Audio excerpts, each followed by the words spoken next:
आप देख रहे हैं SPN 9 न्यूज और आपके साथ मैं हूं फिजा काज़मी। तमिलनाडु की राजनीति हर राज्य से इतर अपनी एक अलग रूपरेखा हमेशा तैयार करती है। 5 राज्यों के विधानसभा चुनाव के बाद चुनावी नतीजों की घोषणा हो चुकी है। MK स्टैलिन ने मुख्यमंत्री पद की कमान ही संभाल ली है और MK स्टैलिन के मुख्यमंत्री पद की कमान संभालते ही ये उम्मीदें लगाई जा रही हैं कि अब तमिलनाडु की राजनीति में बहुत कुछ बदलने को और बहुत कुछ बदलाव देखने को मिल सकता है। MK स्टैलिन ने चुनाव की कमान संभालते ही कई वादे जनता से किए थे और अब मुख्यमंत्री बनते ही MK स्टैलिन जमीन पर उतर के वो हर काम करने की कोशिश कर रहे हैं जो चुनावी वादे उन्होंने चुनाव के दौरान जनता से किए थे। तो क्या होगा MK स्टैलिन के मुख्यमंत्री बनने के बाद तमिलनाडु की राजनीति में बदलाव, इस रिपोर्ट में देखिए। 5 राज्यों में चुनावी नतीजे आने के बाद अब हर राज्य में मुख्यमंत्री को लेकर काफी ज्यादा राजनीतिक उथल-पुथल तेज हो गई है।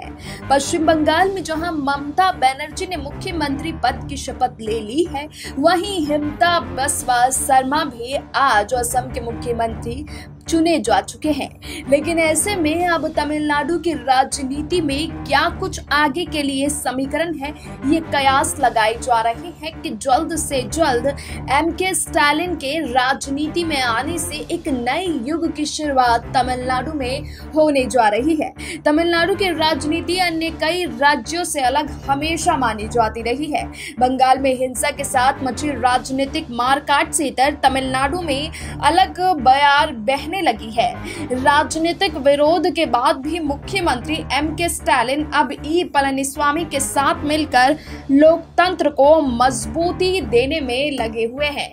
यहाँ की राजनीति हमेशा हर राज्य से इतर रही है।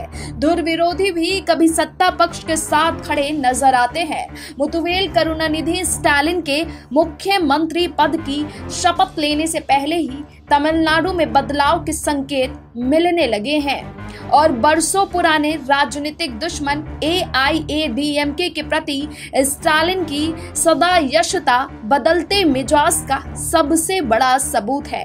देखा जाए तो बर्फ तो तभी पिघलने लगी थी जब चुनाव से पहले AIADMK सत्ता में आई थी और ई पलानीस्वामी तमिलनाडु के मुख्यमंत्री बन गए थे।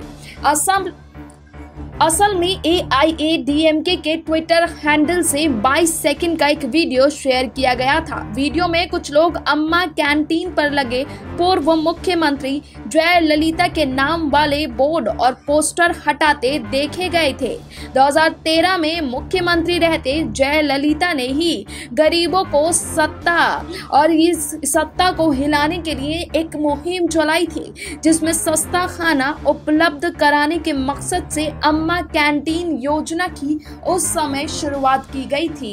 ये घटना तमिलनाडु के मुंगापेर के JJ नगर में बनी अम्मा कैंटीन में हुई, जहां मौजूद कर्मचारियों पर भी हमले के आरोप हैं और कैंटीन में तोड़फोड़ के भी। AIADMK का आरोप है कि तोड़फोड़ और हमला DMK कार्यकर्ताओं की ओर से किया गया है। जब ये बात DMK नेता और मुख्यमंत्री मुथुवेल करुणानिधि स्टैलिन तक पहुंची तो आरोपियों के खिलाफ कानूनी कार्रवाई के निर्देश दिए गए थे। साथ ही DMK कार्यकर्ताओं को पार्टी ने बाहर कर देने और जयललिता के बोर्ड फिर से उसी जगह लगाने के निर्देश भी दे दिए थे। जैसा तमिलनाडु का राजनीतिक इतिहास रहा है, ये सब वाकई आश्चर्यजनक लगता है, लेकिन वास्तव में ऐसा ही हो रहा है। अम्मा कैंटीन में संपत्ति को नुकसान पहुंचाने और गुंडाई करने के आरोप में पुलिस ने कुछ लोगों के खिलाफ केस दर्ज कर लिए हैं और हैरानी की बात यह है कि अम्मा कैंटीन में DMK कार्यकर्ताओं को भी फिर से बोर्ड लगाते देखा गया है।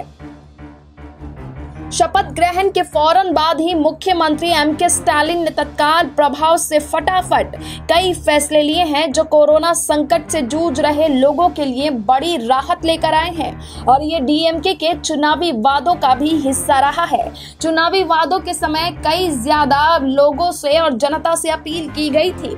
तमिलनाडु के लोग हर 5वें साल सत्ता की चाबी दूसरे दल को थमा देते आ रहे हैं, लेकिन 2016 में तत्कालीन मुख्यमंत्री मुख्यमंत्री जयललिता ने लोगों को इस बात के लिए राजी कर लिया था कि वो काम करने के लिए लगातार 2 मौके चाहती हैं। लोगों ने जयललिता की बात भी मान ली, लिहाजा डीएमके के लिए सत्ता में वापसी का इंतजार 5 साल और बढ़ गया है। 10 साल बाद सत्ता में डीएमके की वापसी के साथ ही स्टालिन खासे एक्टिव नजर आ रहे हैं। कुर्सी संभालते ही स्टालिन ने पहला आदेश कोविड-19 के मरीजों के लिए किया है। सरकारी बयान के अनुसार निजी अस्पतालों में कोरोना वायरस के इलाज को लेकर बीमा योजना के दायरे में लाने का फैसला किया गया है और ये कोरोना से संक्रमित मरीजों के लिए बहुत बड़ी राहत की खबर मानी जा रही है। तमिलनाडु के अस्पतालों में मुख्यमंत्री बीमा योजना लागू की जाएगी और कोविड-19 का इलाज करा रहे लोगों का खर्च अब सरकारी उठाएगी। खास बात यह है कि ये सुविधा सिर्फ सरकारी अस्पतालों में ही नहीं है बल्कि निजी अस्पतालों में भी सरकार की ओर से ये सुविधा उपलब्ध कराई गई है। राज्य सरकार की तरफ से संचालित अवैध दूध का दाम भी 3 रुपए तक घटा दिया गया है और 16 मई से यह आदेश प्रभावी होगा। महामारी की मार झेल रहे चावल और राशन वालों को 4,000 रुपए भी दिए जाने का ऐलान किया गया है, जिसकी पहली किस्त 2,000 रुपए मई में ही मिल जाएगी। साथ ही महिलाओं को राज्य परिवहन निगम की बसों में मुफ्त यात्रा की सुविधा भी शुरू कर दी गई है। एमके स्टालिन ने लोगों की शिकायतों के समाधान के लिए एक नई योजना की शुरुआत की है। आपके निर्वाचन क्षेत्र में मुख्यमंत्री एक IAS अफसर को इस स्कीम की जिम्मेदारी सौंपी गई है और ये ही डीएमके के चुनावी वादों में शामिल किया गया था। एमके स्टालिन ने चुनावों में वादा किया था कि अगर डीएमके सत्ता में आती है तो वो एक ऐसा इंतजाम करेंगे कि लोगों की समस्याओं का हल 100 दिन के भीतर समाधान हो जाएगा। स्टालिन ने ऐसा कोई तो वादा नहीं किया था कि सत्ता में आने के बाद वो AIADMK नेताओं के साथ कैसा बर्ताव करेंगे, लेकिन मुख्यमंत्री की कुर्सी पर बैठने के साथ ही अम्मा कैंटीन में उत्पाद मचाने वालों के खिलाफ सख्त कदम उठाकर ये इशारा तो कर ही दिया है कि तमिलनाडु में लोगों के हित में शासन व्यवस्था के साथ साथ वो बीती बातों को भुलाकर सत्ता पक्ष और विपक्ष के बीच बेहतर तालमेल कायम करने की जुगत में लगे हैं। तमिलनाडु में क्या क्या बदलने वाला है ये तो फिलहाल आने वाले समय में ही पता चल पाएगा, क्योंकि यहाँ की राजनीति में कई ज्यादा दिलचस्प मोड़ हमेशा लेती दिखी है। 2021 में विधानसभा चुनाव का ये पहला चुनाव रहा जो करुणानिधि और जयललिता दोनों ही गैर मौजूद हुए। करुणानिधि के राजनीतिक विरासत के साथ उनके बेटे एमके स्टालिन मैदान में थे तो जयललिता के नाम पर AIADMK की कमान संभाल रहे ई पलनीस्वामी सत्ता में वापसी की कोशिश कर रहे थे। अब आगे देखना दिलचस्प होगा कि तमिलनाडु के लोग फैमिली पॉलिटिक्स के जरिए सत्ता हासिल करने वाले एमके स्टालिन के साथ खड़े होते हैं या एक पार्टी कार्यकर्ता की हैसियत से AIADMK का नेतृत्व कर रहे ई पलनीस्वामी अपने ट्रैक रिकॉर्ड से लोगों को आकर्षित करने में कहां तक कामयाब साबित हो पाते हैं। राहुल गांधी की पार्टी कांग्रेस के साथ गठबंधन कर चुनाव लड़ने वाले स्टालिन के कैबिनेट साथियों में 2 नामों की खासी चर्चा है, एक नेहरू और दूसरे गांधी। 1989 में पहली बार विधानसभा चुनाव पहुंचे KN नेहरू के साथ स्टालिन ने रानीपेट से विधायक विधायक को और गांधी को भी मंत्रिमंडल में शामिल किया है। लेकिन अब देखना होगा कि तमिलनाडु के राजनीति में आने वाले समय में क्या कुछ नया मोड़ देखने को मिलता है। लेकिन अब देखना होगा कि एमके स्टालिन AIADMK को क्या विपक्ष के तौर पर एक कड़ी चुनौती देने का काम कर पाएंगे।